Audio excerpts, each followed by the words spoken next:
You may have heard about the recent passing of Clive Sinclair, and I thought now's the appropriate time to play with my old Sinclair Spectrum. This I had when I was about 6 years old. Actually, it was my sister's and I kind of nicked it off her. But it's a good time to get it out and actually show people what these things were for and why Clive Sinclair was famous. I mean, he didn't actually design the computer, but he definitely made them cheaper, especially in the UK markets. This one hasn't been turned on in many years. So we'll plug it in, see does it work to an old TV, a new TV? It should do, because it uses an aerial input.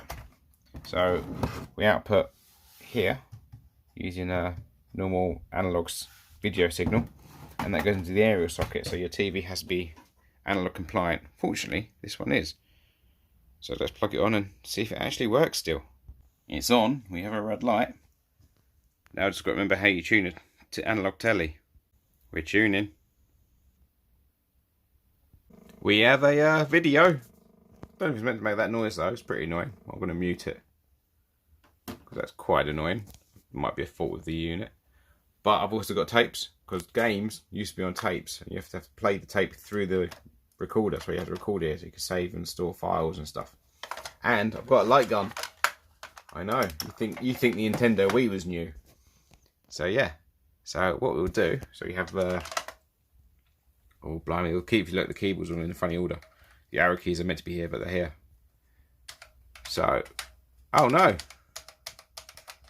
my keys aren't working. Oh, hang a bit. Well, looks like this could end up being a repair. So, none of the keys work. Nothing seems to happen. If I reset it, I'll get some weird stuff going on every now and again. Come on. Sorry, it doesn't want to reset. There you go. It's a reset. And I get this character come up on the screen. So I wonder if we've got a stuck key. Something like that. That's what's causing the lock-up. Well, shall we quickly have a look inside it and see if we can see anything obvious. Right, screws are loose. Lift it up this way. First peek inside, there's the power going off to the tape deck. And 2 ribbon cables over that way. And there's your board. If you look here, we have got the Z80 Zilog CPU. So the ZX80. It's what a lot of computers at the time had. It was like quite a famous chip.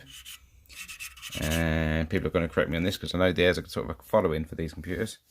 So I believe, just looking at this now, how it's laid out, RAM or ROM, something like that. We're going to have a video chip somewhere, probably that one. People are going to scream in the comments saying that I'm complete. Oh no, it's a sound chip, because it's got sound written on it. Keyboard. There's probably going to be 2 keyboard interfaces, probably some form of gate. Fortunately, there are circuit diagrams all over the internet on how to actually repair these and how these work. So getting circuit diagrams, these shouldn't be a problem. But I reckon problems are going to be in these ribbon cables. Now, apparently these are notorious because they use they're like a very early ribbon cable and use like a carbon track. So it's probably these ribbon cables, I assume. Now, the early Sinclairs, or the early Spectrums, had a membrane keyboard that was also particularly rubbish. But this is a clicky one, so I think these are all right. I'm not sure. But I wonder if just unplugging these and plugging them in will fix the problem. It's worth a try, isn't it? Well, giving them a wiggle hasn't fixed it. It's still broken. Still no key presses being registered. How annoying. Is it worth taking the keyboard apart? Would I regret this? See, they even knew the keyboard was going to break, because they put a hole in the board to get the screw out, to get the keyboard out. See, he was thinking ahead of his time, wasn't he, good old Sinclair? Huh, look at that. The keyboard comes out as one complete piece. I never knew that. And this is all held in with plastic clips. So if we unclip it, all the keys should fall out onto my desk. There we go. There's a snapshot for me having to rebuild it later where all the keys go. There's your problem. So I thought these keys were switches, but they're not. They're the same membrane keys or keypad as on the rubbish membrane keyboard. And what's all you've got here is just switches that sort of squeeze the contacts together. And these keypads here are notorious for going horribly wrong. I think that's what's happened in this one. There's quite a lot of dust on there, but yeah, so when you push a key, see it pops up, there's a little plunger and a spring, and it just puts pressure on the pad and makes the two connections.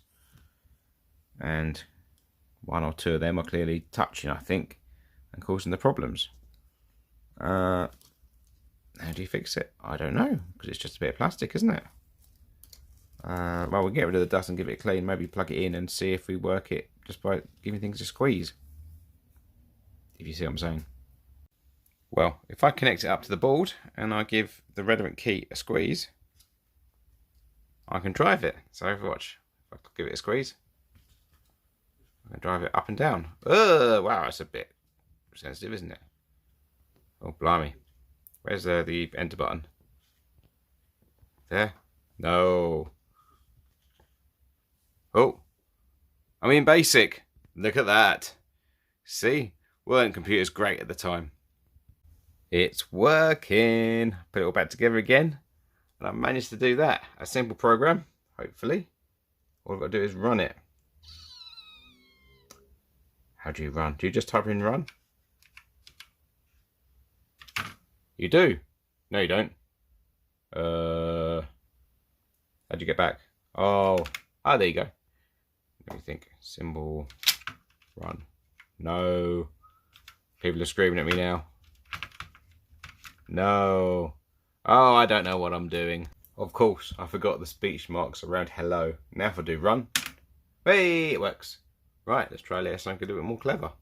Well, I tried to do a little motto to Clive Sinclair, and it kind of worked. But there you go. There's the Spectrum. We've got it working. Rest in peace, Sir Clive, and see you next one. And hopefully put this back together and get it all working nicely.